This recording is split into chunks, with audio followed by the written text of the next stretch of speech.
Coming up on CBC Vancouver News. The cost of flying prisoners to court on private planes. I think it's a staggering amount of money. Why it's done and why critics say it needs to change. Plus, what to expect when FIFA comes to town. We're 35 days out from the biggest sporting event in the world. The drones, the cameras, and the cost. And could Save the Caps become a reality? We are starting to hear a lot more interest of local groups. Brian White! The potential local bid that could keep the team in the city. This is CBC Vancouver News.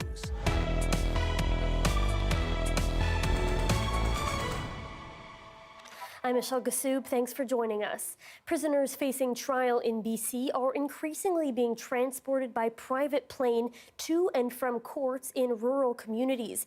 It comes at a cost of hundreds of thousands of dollars, and officials say it's not sustainable. Katie DeRosa reports. Well, I think it's a staggering amount of money. Figures obtained by CBC News show the province of BC has spent nearly $300,000 to fly inmates on private planes to and from court in rural parts of the province since the start of the year. This Kamloops Crown prosecutor says that money could be better spent elsewhere, shoring up the understaffed justice system. I'm sure the sheriff can use more resources. I'm sure community corrections, probation officers and corrections, the individuals in-house at correctional institutions can use more officers. The Sheriff's Service has been increasingly using charter planes at a cost of about $1,000 per flight. Before last year, prisoners denied bail were held in local RCMP detachments in the community where the trial was taking place. Now, the RCMP says they can't take on that liability anymore.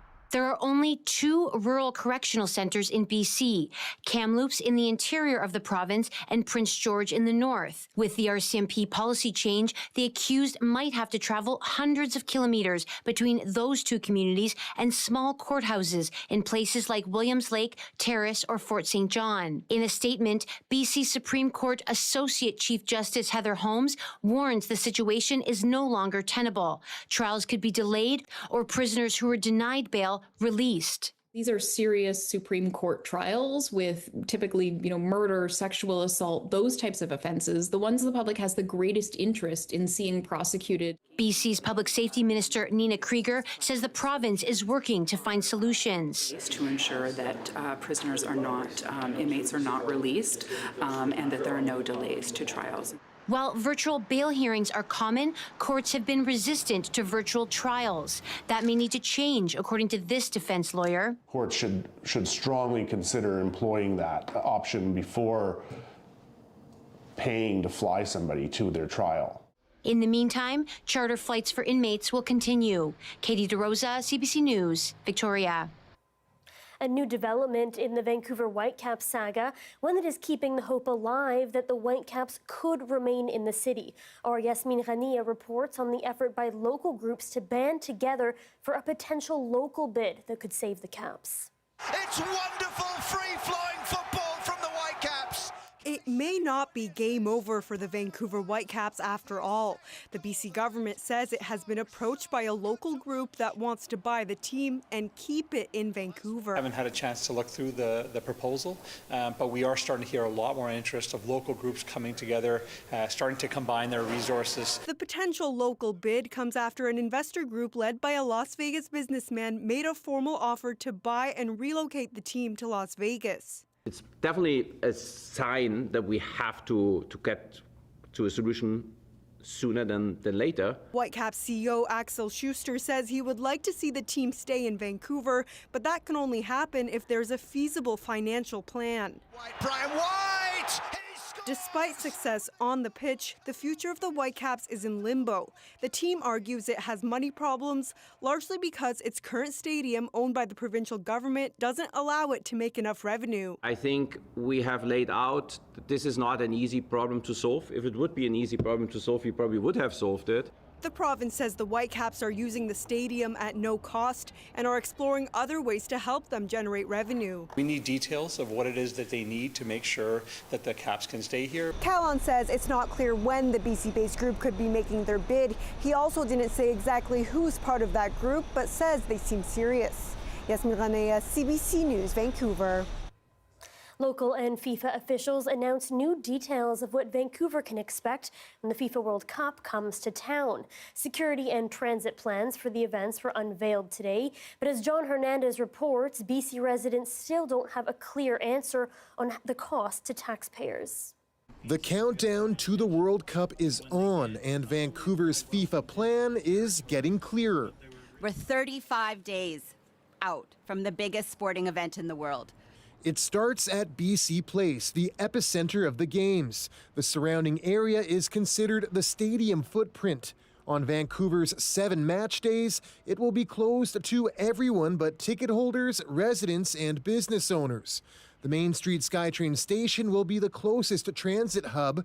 Fans can only access the stadium through the east side of the perimeter.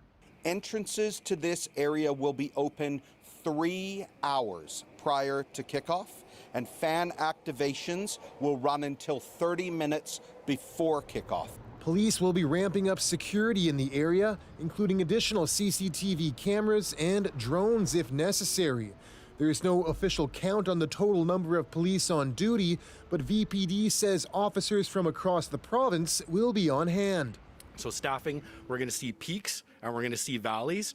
I will say, though, that I do anticipate probably July 2nd and July 7th, when we get into the round of 32 and the round of 16, to really see, more of a peak level of people into the city with real passionate interest. TransLink is adding 600 additional bus trips each day in Metro Vancouver. An express bus will shuttle fans from 29th Avenue Station to the Fan Festival. That festival will be free, but there will be capacity limits. We are expecting capacity crowds each day at 25,000 and a lot of first-time visitors to this area. And there are new systems in place for everyone to navigate. As for how much this will all cost, still no clear answers. A lot of the work is now taking place in these few months leading up to the event. And so the update that we'll come back with financially in the next couple of weeks will give you the answers that you would like. The World Cup kicks off on June 11th with the first game in Vancouver just 2 days later. John Hernandez, CBC News, Vancouver. A key stretch of East Broadway is set to reopen sooner than expected. After a 4-month closure of East Broadway between Quebec and Main Streets, the province says construction on Vancouver's Broadway subway project is ahead of schedule. Next, 2 blocks of West Broadway are set to close. The CBC's Janelle Hamilton was there. The province says the work on the Broadway City Hall station will begin this summer, and that will require a full shutdown of these 2 blocks along West Broadway in between Cambie Street and Alberta Street. During that time, vehicle traffic will be detoured down 8th Avenue. However, that work is not going to happen until after the FIFA World Cup in Vancouver. This closure comes after the 4-month closure of East Broadway between Quebec and Main Streets. Now this full road closure approach is being used here. The province says that this is a faster way to get the job done. The final stages of the project is almost finished. It's cutting the time of delay down from 14 months down to 6 months. That's a significant improvement. Pedestrian access will still continue to be made. Broadway around Main Street is set to reopen May 20th, about a week earlier, and that will be reopening to single-lane traffic. All 4 lanes are expected to reopen by July instead of September. This work, of course, does come at a cost to local businesses. The East Broadway closure having severe financial strain on businesses and anxiety for businesses. We spoke to a business here along West Broadway, a locksmith that has been around for 50 years, and the co-owner says he's worried. We are established, but at the same time, I know it definitely affects our business. And for, not only East Broadway, I know there's some businesses here that have already closed down. And more are on the way. Now there is some positive news. The province says the Broadway City Hall station will be the final station to require a full road closure. Michelle? Our Janelle Hamilton reporting. Vancouver addiction and recovery advocate Guy Felicella says he will return the city proclamation for his work on harm reduction. He says after Mayor Ken Sim introduced a motion Tuesday to block a new harm reduction site, the award has lost its meaning. This award is disingenuous and it doesn't mean anything anymore. From what turned into a great day of being honored, is not the same today. And so for me, I thought in the best interest as well is that I would return it to City Hall myself. And you know what, to be honest with you, is that I don't need to be honored or an award for the work that I do. Sim honored Felicella for his advocacy work 2 years ago by declaring May 29th as Guy Felicella Day. The advocate says without the Helmicken Street site, the city will see more public consumption and overdose deaths. In a statement, Sim says his office remains focused on standing up for Vancouverites and will continue its push to shift addictions policy. But he says he remains grateful for Felicella's past work. Vancouver police are investigating after a man was stabbed to death early Wednesday.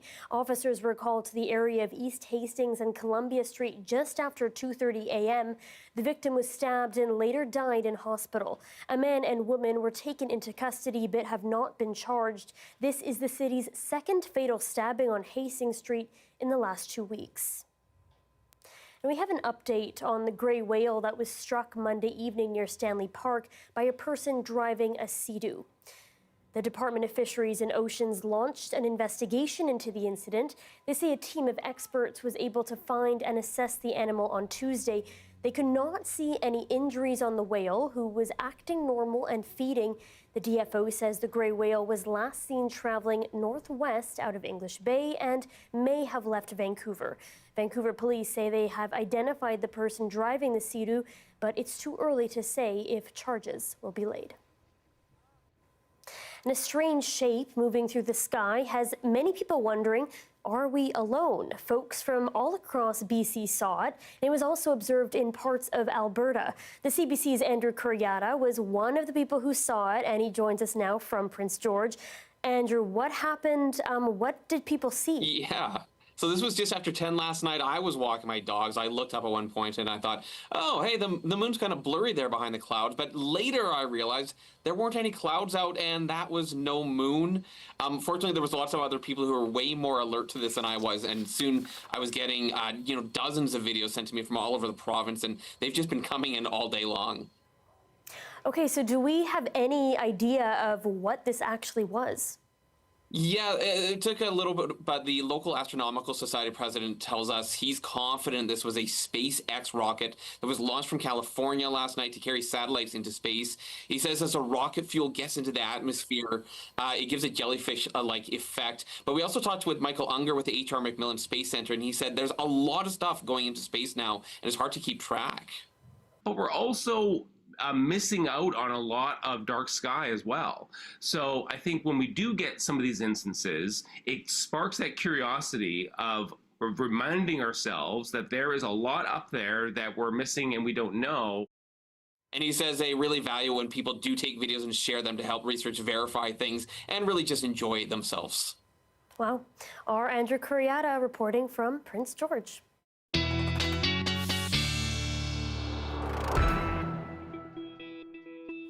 And Wesla English joins us now with a look at the forecast. Wesla, what are you tracking right now? Well, we are tracking a bit of a disturbance that's moving across parts of the south coast and the southern interior. I'll show you more on that coming up in the satellite and radar in the next weather segment. But first, we'll take a look at the almanac right now. We did get up to about 15 degrees at YVR, so just shy of our seasonal of 16 degrees. But it has been a very dry start to May. Only a trace of rain has been recorded at YVR so far this month. Here's what you can expect over the next 24 hours or so. Tonight, 13 degrees, and then overnight, early tomorrow morning, about 11 degrees, keeping in a chance of a drizzle for overnight and into tomorrow morning. Then by tomorrow afternoon, we will see a mix of sun and cloud, but these showers will be quite isolated in the morning. And again, parts of the BC southern interior right now seeing some stormy weather. I'll have more on that coming up. Wesla, thanks so much. Coming up, the largely underused Expo lands turn 40 this year, but what will become of the former crown and glory of the downtown core? We check in with the new owner and the city of Vancouver after the break.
A new report says OpenAI failed to respect Canadian privacy laws when training its artificial intelligence-powered chatbot. The federal and provincial privacy watchdogs probe found the company used sensitive details about Canadians, including children.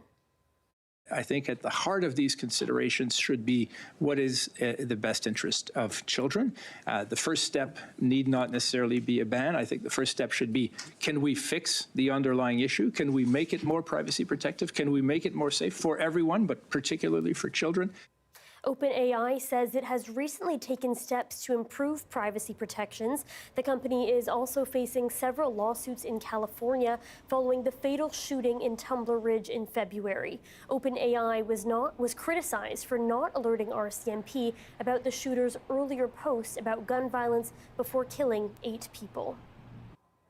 Vancouverites will soon be sharing city sidewalks with something straight out of the realm of science fiction. Autonomous food delivery robots will be rolling around Vancouver streets. The pilot project, which just received approval from Vancouver City Council, will begin this fall. The city will collaborate with Serve Robotics to bring the four-wheeled bots to downtown Vancouver and Kitsilano. The company has deployed over 2,000 sidewalk delivery robots in a number of U.S. cities, including Los Angeles and Chicago. It's been 40 years since Expo 86, and one central landmark remains largely vacant. The Plaza of Nations was home to the BC Pavilion, a premier showcase during the festivities. As John Hernandez reports, the site remains, but has been used less and less over the years. It's a historic waterfront plaza, but today it's little more than a place people pass through. I feel like nothing really happens here. I grew up in Vancouver, and I remember they used to do like concerts and stuff outdoor here. I feel like they could do something like that. 40 years ago, a much different story. The Plaza of Nations was considered by many to be the epicenter of the Expo 86 World Fair in Vancouver. It housed the BC Pavilion and an outdoor amphitheater with a glass roof. But there would have been a monorail going overhead, pavilions all around us from various parts of the world, entertainment here in a small amphitheater, which continued to be an amphitheater for many, many years afterwards. And even when Expo ended and everything else got torn down, there were plans to keep this party going. On the 17th of October at 1:30 in the afternoon, Premier Van der Zalm will officially reopen the BC Pavilion complex. The land was sold by the province a few years later, but the space kept getting used. Events consistently held at the outdoor plaza. A casino would later take over the Enterprise Hall, but as years passed, no new developments or upgrades. The glass roof came down in 2007 after it was deemed unsafe. The casino moved in 2017. They've been undeveloped for the full 40 years now, which is kind of an unbelievable outcome that certainly was not what the Expo developers had in mind. Previous plans to build a massive housing and civic complex were scrapped when the plaza's previous owner, Canadian Metropolitan Properties, sold the site last year. In a statement, the new owner, international development firm the Northchild Group, said, quote, "Previous concepts were explored but are no longer being advanced as the project has moved into a broader early-stage planning phase.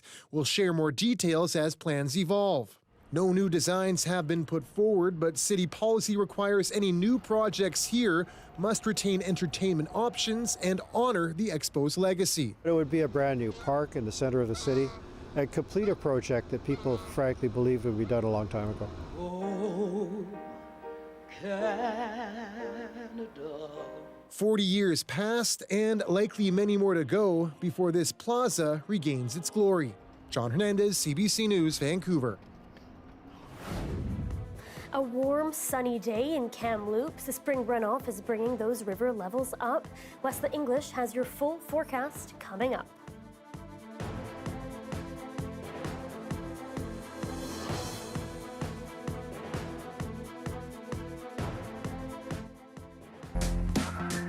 This is Vancouver is a new CBC podcast where we explore the issues, the stories, and the people that make this place home.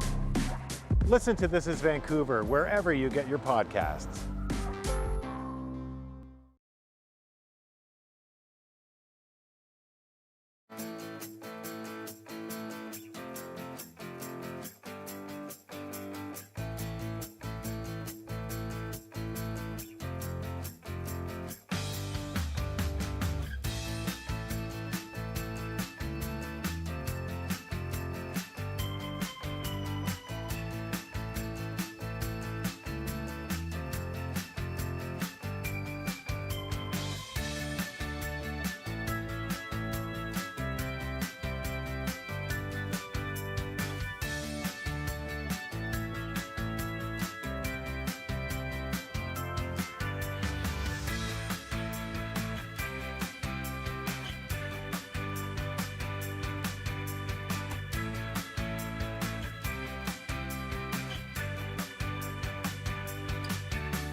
Hi, I'm Amy Bell, and this is your CBC Inbox.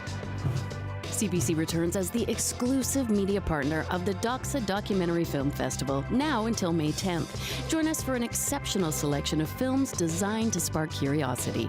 Festival tickets at doxafestival.ca. And catch a special live edition of On the Island with Gregor Craigie, broadcasting from the Spirit of Vancouver Island Ferry on May 15th. Tune in on CBC Radio 1 or join us on board.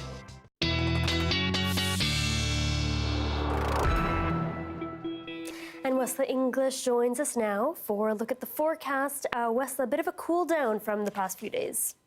Yes, a little bit of a cool down, back to near seasonal for areas around Vancouver, but we did have cloud cover over Vancouver today, and that suppressed the daytime highs a little bit. Right now, I'm tracking this weak disturbance that's crossing parts of the south coast and the BC southern interior. As a result, we are seeing a couple of isolated showers and thunder showers, as you can see on the radar imagery.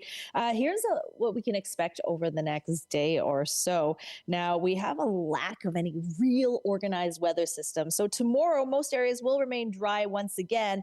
Just those isolated showers or thunder showers are possible for Thursday. Tonight, gusty winds with partly cloudy conditions near Victoria, the Okanagan Valley also seeing gusty winds. Parts of the Okanagan seeing wind gusts of upwards of 50 to 70 kilometers an hour this evening. For tomorrow, not much weather happening up north. Sun and clouds near Prince George. Terrace will also see a pleasant sunny day, highs in the low 20s. Here's a look at the southern half of BC. Cranbrook will see sun and clouds tomorrow, but areas near the Rockies will see a slight chance of an afternoon shower. Victoria, clouds with a chance of morning showers, then clearing with sun and cloud. That's kind of the same case for the Metro Vancouver area. Tonight, we will see that chance of a drizzle, just a slight chance. Tomorrow morning, we'll start off with clouds, and then we will see clearing by tomorrow afternoon as we head into Friday. An onshore flow will keep clouds sticking around, but the weekend, we'll see a little bit more sunshine for Saturday, Sunday, and into early next week. Michelle. All right, Wesla, thank you so much. And thank you for joining us on CBC Vancouver News. You can watch this newscast on CBC Gem, that's our free app, as well as on YouTube and our website, cbc.ca/BC. Good night.